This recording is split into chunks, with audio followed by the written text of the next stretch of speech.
Hi, I'm August Brown. I'm a music writer with the Los Angeles Times, and I'm here with Jared Leto of That's 36. not true at all. You are a mad scientist. Oh, I stand corrected. You know what I've been doing recently? Is somebody got me hooked on Lost.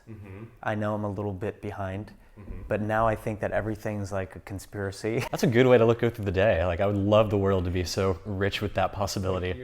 You're one of the others, man. You're coming out of that hatch and you've got some. Well, I promise I come in peace, contra to what that show would have you believe. Sorry to interrupt. Oh, not at all, not at all. So we're here, Jared Leto of 30 Seconds to Mars is a new album, Love, Lust, Faith, and Dream. Yes. And before we talk about the new record, I want to talk about the last one for a brief second. You know, that one, obviously, This Is War, was full of themes of conflict, things of embattlement, which is very much reflecting where your band was at the time in terms of relationship with the label. Is it a weight off to know that that war is finally over? You know what was really a surprise was how much fun it was to make an album. I had forgotten that, and not that there weren't, there wasn't laughter and good times while we made This Is War, but we had this very real $30 million lawsuit hanging over our heads every day. There was a lot of burden with that. We were faced with kind of the possibility of our entire careers and everything we had worked for going down the drain, owing a record label $30 million, and having our lives disrupted. And it went on for a couple of years, so happy that's gone. This album is much more, it's not about conflict or survival. It's about everything else in life. It's really about love, lust, faith, and dreams. Yeah, no, when we spoke before around the time of that record, you mentioned you used the Olivia de Havilland clause to kind of wrap up that contract. I mean, what was the end result of that? Obviously, you went back to EMI for this record, correct? Well, we did, but it's complicated because EMI has been sold. Citibank took it over, and it was sold to Universal now, so it's an entirely new label, basically. But we fought and fought and fought. We won. We put an album out, played the biggest shows, and had more success than we ever dreamed of.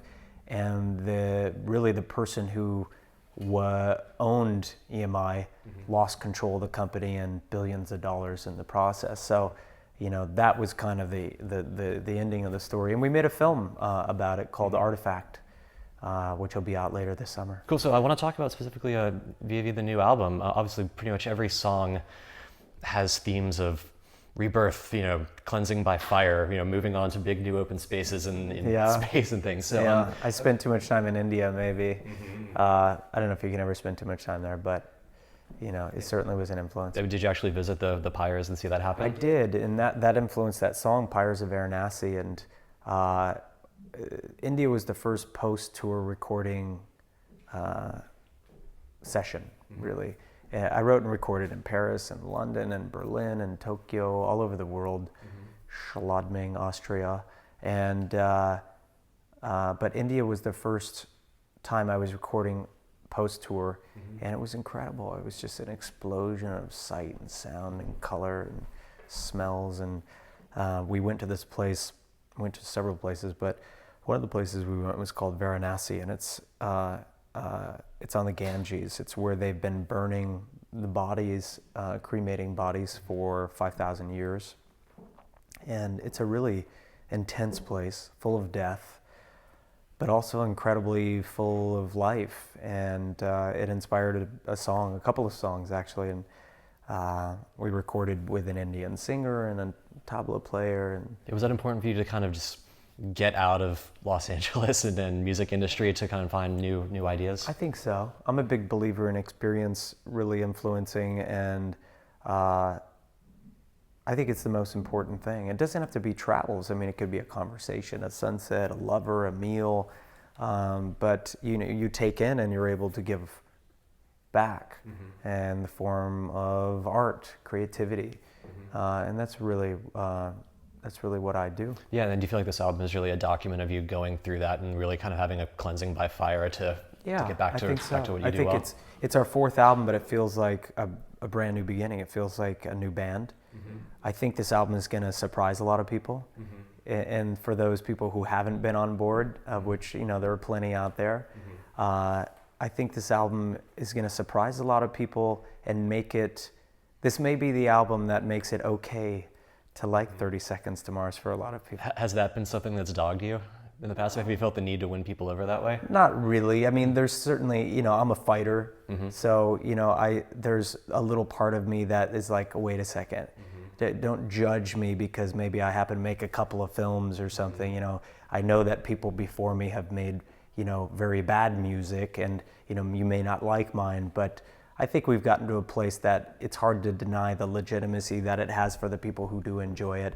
And at the end of the day, how many people do you need to love you in your life? We sold out Wembley Arena and O2 and millions of albums and millions of tickets around the world. Like, at the end of the day, we're really proud of that. And so I don't live my life obsessed with trying to convert everyone. Let's talk about some of the kind of new styles you guys are working on in this one.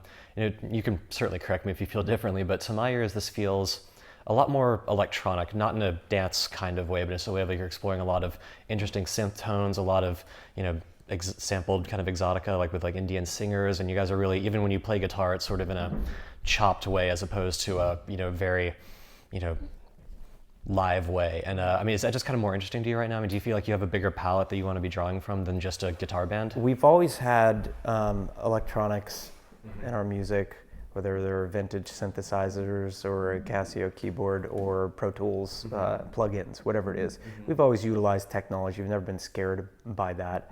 We've never been a band who only shops at the thrift store, if you know what I mean, referential or kind of stuck in another time. I love the 70s. I grew up with those records, but most of those bands, in my opinion, did it better.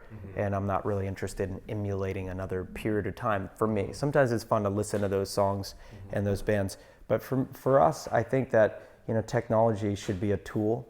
And I love the collision between, like, for example, there's this song called Depuis le début, which is French for from the beginning, from the start. And it starts with a one-take live performance of a piece of a song, and it segues into something really orchestral and then turns into something completely electronic, analog, synth-driven.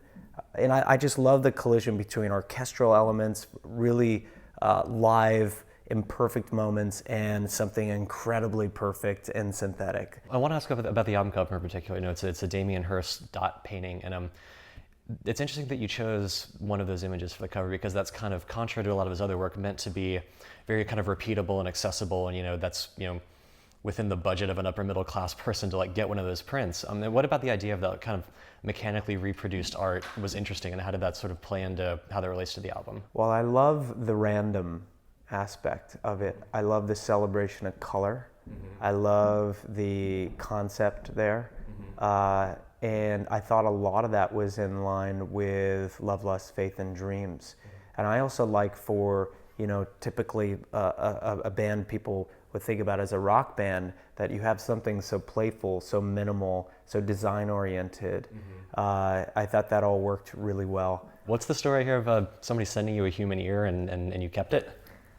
Oh man, the weirder things have happened than that. I thought you were going to ask me about Buzz Aldrin, who I've recently become like Twitter buddies with. Oh, he's a total LA gadfly. He's a party boy now. He is amazing. What's your relationship like that with him? It's well, we have the space thing because we sent our song to space, so we have that connection, the NASA thing, and of course the Mars connection as well.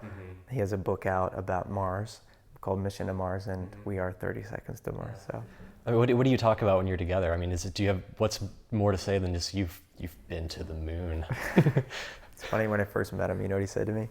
He goes, he leaned over and whispered in my ear. He goes, "You want to buy a moon rock?" That's great. That's what you want to hear from him at a party.